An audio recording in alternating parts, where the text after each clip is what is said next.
네, 안녕하세요. 오토플레이입니다. 저는 지금 기아 EV6 GT 모델을 시승하고 있습니다. 기아가 내놓은 초고성능 전기차예요. 제로백이 3.5초에 달하는, 이거 하나만으로도 모든 설명을 더 이상 할 필요가 없어지기도 하는 그런 수준의 정말 굉장한 출력을 자랑하는 모델인데요. 과연 이 EV6 GT가 어떤 매력을 갖고 있는지 지금부터 저와 함께 만나보시겠습니다. 영상 보시기 전에 구독과 좋아요로 응원도 많이 부탁드립니다. 네, EV6는 좀 더 스포티한 이미지를 갖고 있는 SUV로 출시했어요. 차급은 준중형급이 맞습니다. 그러니까 스포티지나 투싼 정도의 사이즈를 대체할 수 있는 전기차예요. 대신에 EGMP 플랫폼을 바탕으로 완전하게 전기차 세상에 접어드는 첫 발을 내딛는 이 기아 자동차의 정말 핵심 모델이라고 할 수 있죠. 여기에 디자인까지 굉장히 날렵하고 스포티한 느낌을 전해주면서 전기차 시장에서 인기가 상당히 높은 차이기도 합니다. 실제로 리세일가가 가장 높은 모델이기도 한데요. 출시 초기에는 기본형 모델과 GT 라인 요 정도로만 출시가 되었어요. 듀얼 모터 사양의 경우에는 제로백이 약 5초 정도 되는, 그래도 나름의 고성능 모델이었는데 이제는 제로백 3.5초에 달하는 585마력 사양의 진짜 GT 모델을 출시를 했습니다. 이 차를 타고 며칠간 돌아다녀 봤는데 일단은 디자인이 너무 예쁘죠. 그리고 시승차는 지금 레드 컬러라서 이 예쁜 디자인이 좀 더 돋보이는 것 같아요. 스포티한 느낌의 디자인이 훨씬 더 돋보이는 모습을 보여주고 있고, 이 GT 모델만의 바디킷이 들어가면서 그 멋이 훨씬 더 가미되고 있죠. 하지만 아쉬운 점으로 꼽는다면 GT 라인과 사실 외형적으로 비교했을 때 차이가 도드라지지 않는다는 점입니다. 사실 GT 라인은 그냥 누구나 살 수 있는 5천만원대의 일반 전기차고, 이 차는 그래도 차 가격이 2천만원 정도 더 높은 고성능 전기차인데, 외형적으로 봤을 때 비교해서 구분할 수 있는 게 저는 휠 디자인 말고는 딱히 모르겠어요. 이게 어느 포인트에서 어떻게 다른 거지? GT 라인도 어차피 바디킷 다 두르고 있고, 바디 컬러랑 동일하게 이 스커트 부분까지 마감이 되어 있고, 뒤에 GT 배지도 붙어 있는데 그러면 나는 2천만원 더 주고 산 차를 탄다고 한다면 구분할 수 있는 게 전혀 없는 건가? 라는 생각이 들어서 그건 좀 아쉽다라고 여기게 되더군요. 그 부분에서는 이 GT 모델 전용의 무언가를 좀 더 만들어주면 좋겠어요. 확실하게 이 차는 GT구나, 이건 다르네 라고 느낄 수 있도록 해주면 좋을 것 같아요.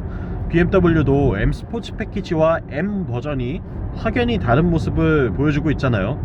그렇기 때문에 바디킷을 좀 더 강화한다던가 여러가지 공력 성능을 높여가면서 더 스포티하고 강렬하게 보일 수 있는 디자인들을 좀 더 가미해주면 어떨까라는 생각이 들었고요. 외형적으로 봤을 때에는 21인치 휠이 들어가 있는데 이게 정말 최고의 압권이자 포인트가 됩니다.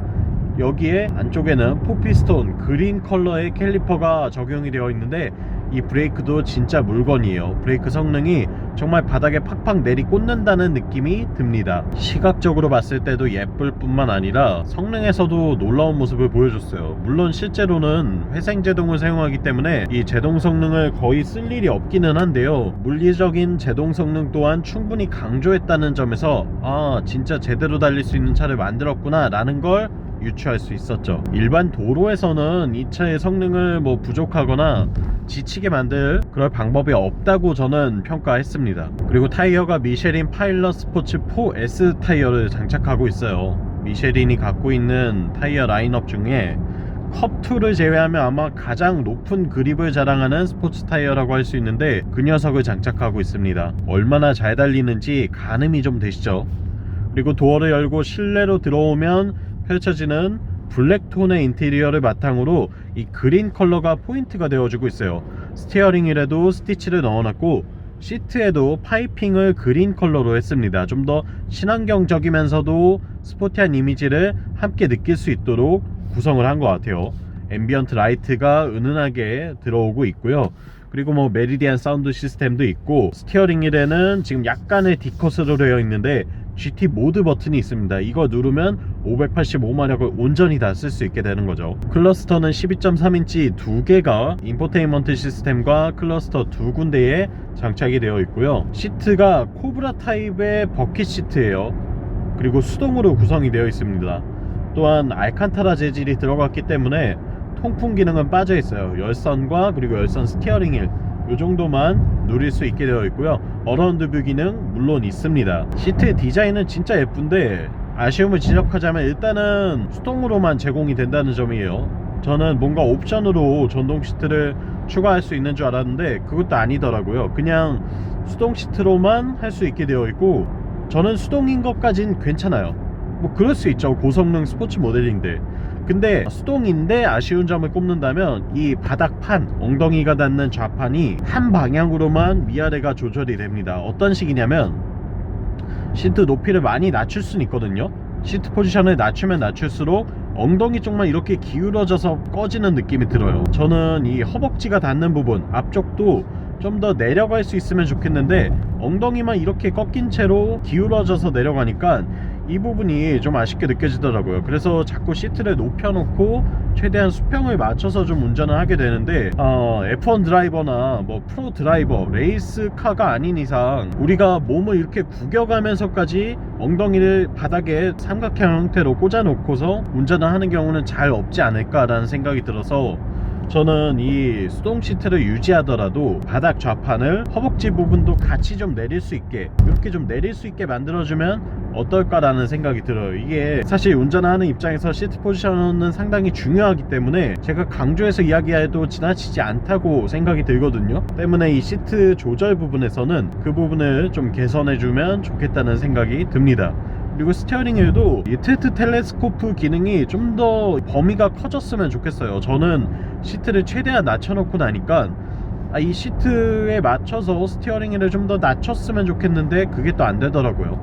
그 부분은 어느 정도 좀 고민을 하셔서 개선이 되면 좋겠다라는 생각이 들고요. 이 차가 물론 이제 SUV의 형상을 띠고 있긴 하지만 그래도 스포츠카라는 느낌으로 생각하고 봤을 때에 시트 포지션을 좀 더 낮고 안정적이게 가져가면 좋겠다는 느낌이 들어서 말씀을 드렸습니다. 뭐 수동 시트인 것 자체는 좋아요. 저는 뭐 전동이 아니라고 해서 꼭 이게 욕먹거나 까일만한 일은 아니라고 생각합니다. 훨씬 더 직관적이고 편하고 좋습니다. 메모리 기능은 없기는 하네요. 그 부분도 아쉬워하는 분이 계실 수는 있겠죠. 그리고 이 인포테인먼트 조작계, 저는 이거 빨리 좀 개선해 주셨으면 좋겠어요. 이걸 터치할 때마다 눈으로 보면서 해야 되거든요. 그럼 계속 시선을 빼앗기잖아요, 운전할 때. 그래서 차라리 이걸 오랫동안 연구해서 적용을 하셨을 테니까 유지는 하더라도 이 전환기에만이라도 터치가 아니라 물리 버튼이나 뭔가 스티어링 휠에서 바꿀 수 있거나 이런 게 좀 있었으면 좋겠습니다. 이거는 너무 불편한 것 같아요. 저는 기아차에서 정말 유일한 단점이 이거 아닐까라고 생각이 들 정도로 별로 내키지 않습니다. 이 부분은 저는 계속 지적할 거예요. 뭔가 개선을 빨리 해주셨으면 좋겠다라고 말씀드리고 싶어요. 아무리 써봐도 적응이 안 돼요. 그 외에는 뭐 다른 아쉬움이나 불편함은 없습니다. 뒷좌석도 공간 충분하고요. 리클라이닝도 되고 열선 기능도 들어있고 에어 벤트까지 마련되어 있어요. 루프 라인이 뭐 너무 낮지 않나요? 이렇게 생각하시는 분도 있는데 키가 한 180 조금 넘는 분들도 뒷좌석에 탔을 때 특별히 아쉽게 느껴지는 걸 이야기하지 않으시더라고요. 괜찮다고 하셨어요. 헤드룸 뭐 나쁘지 않은데 이렇게 얘기하셨거든요. 그렇기 때문에 그 부분은 뭐 큰 문제가 되진 않을 것 같아요. 네, 그리고 트렁크 공간도 나쁘진 않습니다. 다만 트렁크가 큰 차라고 할 수는 없을 것 같아요. SUV라고 해서 트렁크가 크겠지? 라고 생각하신다면 직접 한번 보셔야 될 거예요. 이게 크기에 맞나? 라고 한번 직접 확인해 보셔야 될 것 같습니다. 그 부분은 체크해 보시는 게 좋을 것 같고요. 성능에 대해서도 좀 말씀드릴게요. 퍼포먼스 관련해서 EV6 GT의 퍼포먼스 듀얼 모터를 갖고 있습니다. 앞뒤에 모터가 있고 340kW, 최고 출력 585마력, 최대 토크 75.5kg 포스미터의 엄청난 성능을 자랑하고 있습니다. 이 GMP 플랫폼 위에 77.4kWh의 배터리를 장착해 두었고요. 그리고 제로백은 3.5초가 나오고 최고 속도가 260km/h에 달합니다. 또한 ELSD 시스템을 적용을 해 두었고요. 여기에 전자제어 서스펜션까지 들어가 있어요. 그러니까 서스펜션의 감쇄력도 조절을 할 수 있으면서 또 코너를 돌아 나갈 때의 좌우 구동력 배분도 자유롭게 할 수 있다는 장점이 있는 차죠. 전기차는 원래 직발이 좋으니까 그냥 그거에만 집중해서 만들면 되지 않냐 라고 생각했는데 그게 아닌 것 같습니다. 코너도 잘 돌아 나가야 하고 또 브레이크까지 4피스톤 캘리퍼를 넣어가면서 잘 멈춰야 하고 또 열관리, 배터리 관리까지 잘 되어야 하는 그런 차를 만들기 위해서 기아가 많은 노력을 기울인 것 같아요. 그 부분에서 따져본다면 진짜 매력이 엄청나다고 할 수 있겠죠. 지금 뭐 그냥 페이퍼 스펙을 나열해드리기만 했는데 가속력이 정말 말도 못합니다. 이게 3초대 제로백은 예전 기준으로 따지면 슈퍼카였어요. 진짜 그냥 페라리나 람보르기니에서만 만날 수 있는 수준의 수치였거든요. 물론 세상이 변하면서 뭐 BMW의 고성능 버전인 M, 아우디의 RS, 벤츠의 AMG 등에서도 어느 정도 노려볼 수 있는 수치는 되었지만 그렇다고 해서 이게 결코 만만하게 도전 가능한 가속력은 아니거든요. 이걸 구현해냈다는 점에서 저는 기아를 정말 높이 평가해주고 싶습니다. 그거 하나만으로도 이 차의 가치를 높게 사줘야 하는데, 더 놀라운 건 물론 일반 도로 기준이었지만 이 일반 도로에서 코너를 파고들 때라던가 제가속을 해야 될 때라던가 좀 더 스포티하게 어택을 하고 있을 때에 차가 지치기는커녕 제가 이 차의 성능을 못 따라간다는 걸 절실히 느꼈습니다. 아, 이게 내 운전 실력을 넘을 만큼 빠른 차구나 라는 걸 정말 뼈저리게 느끼는 그런 계기가 되었는데요. 진짜 맹렬하게 밀어붙입니다.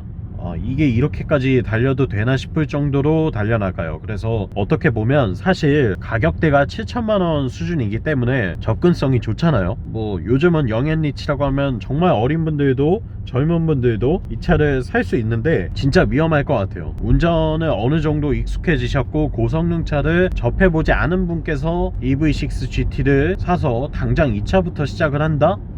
진짜 위험할 수 있겠다는 생각이 듭니다. 이건 제조사나 그 누구도 제어해줄 수 없는 부분이잖아요. 그냥 자기의 의지대로 치기 어린 마음에 막 몰고 다니다가 사고가 나기 정말 좋거든요. 그렇기 때문에 이 차 구입을 생각하시는 분이라면 그 부분에 대해서 정말 나의 목숨이 달린 문제이기 때문에 내가 안전하게 즐길 수 있는가를 따져보셔야 하고, 물론 제어할 수 있는 뭐 기능들은 있어요. 에코 모드로 두고 타시면 모터의 출력을 제한해주기 때문에 가속력이나 이런 부분에서 좀 더 적응이 될 때까지는 좀 천천히 타고 다닐 수가 있습니다. 하지만 이걸 선택하냐 마냐는 순전히 개인의 의지이기 때문에 그 부분에서는 정말 안전하게 타실 수 있는 분들만 EV6 GT를 타셨으면 좋겠어요. 진짜 위험할 수 있습니다. 너무 빨라요. 이게 웬만한 수준으로 컨트롤이 되는 정도를 뛰어넘는 것 같아요. 물론 지금은 또 제가 에코 모드에 두고 편하게 타고 있지만 이 GT 모드 버튼을 누르는 순간 완전히 다른 차가 됩니다. 그렇기 때문에 그 부분을 내가 이성적으로 제어할 수 있는지 요거를 따지는 게 사실 가장 중요한 부분인 것 같고요. 그거가 완성이 되고 어른처럼 몰 수 있다고 한다면 이 차는 여러분에게 정말 엄청난 장난감이 될 수 있다는 거 말씀드리고 싶어요. 서스펜션의 반응, 코너를 파고 들어가는 느낌, 가속 성능 이런 거 굳이 이야기할 필요도 없습니다. 그냥 이 가격대에 누릴 수 있는 전기차 중에는 원탑이고요. 이 가격대에 누릴 수 있는 내연기관차를 모두 포함하더라도 밸런스로 따지면 원탑인 것 같아요. 이 차를 이길 수 있는 가속력, 제동 성능, 핸들링, 편의사양, 경제성 이런 걸 모두가 갖춘 내연차는 없거든요. 그렇기 때문에 전기차 시대를 맞이하는 입장에서 진짜 제대로 된 펑카, 제대로 된 스포츠카를 누릴 수 있는 첫 번째 기회가 아닐까 싶고요. 여러분들 구입하셔도 후회는 없을 것 같습니다. 저는 그렇게 말씀드리고 싶어요. 연비 관련해서는 따로 영상을 통해서 자세히 말씀드리긴 할 건데, 일단은 제가 지금 영상 찍는 동안 정말 살살 타고 다니면서 기록하는 평균 연비는 5.3km/kWh예요. 5.3 곱하기 77.4 요거 하시면 주행 가는 거리 나옵니다. 아마 지금 한 400km대, 네, 400 초중반 나올 것 같아요. 400 초반 정도 나올 것 같은데 그 정도 기록한다고 생각하시면 되고요. 물론 이제 이 GT 모드도 쓰고 정말 빠르게도 달리고 막 어택을 하면서 타고 다닌다 라고 했을 때 평균적으로는 한 4.5에서 5 정도 사이 요 정도가 기록되는 것 같아요. 300km대 후반 요 정도 탈 수 있다라고 생각하시면 될 것 같고, 그냥 일반적인 차처럼 편하게 타신다면 400 초중반으로 생각을 하시면 좋을 것 같습니다. 주행 가는 거리가 나쁘지 않아요. 휠이 21인치가 들어가 있고 배터리가 뭐 특별히 커진 게 아닌데 585마력짜리 모터를 넣어놨잖아요. 그렇기 때문에 이 효율 측면에서 이 정도면 나쁘지 않다 라고 말씀드리고 싶고요. 단점, 아쉬운 점, 너는 왜 다 좋다고만 하냐 라고 하신다면 특별히 뭐 없어요. 굳이 꼽는다면 지금 유리가 전부 다 이중접합 방음 유리를 쓰고 있거든요. 뒷유리까지. 근데 그다지 조용하지 않아요. 이 방음 성능이 물론 이 유리를 통해서는 소음이 좀 줄어들었겠지만 도어 트림이나 여러가지 내장재 부분에서 유입되는 풍자음 같은 게 작지 않거든요. 외부의 소리가 꽤 잘 들리는 편입니다. 방음 성능은 그다지 좋지 않다는 거, 그건 제네시스 같은 럭셔리 라인으로 가셔야 좀 좋아져요.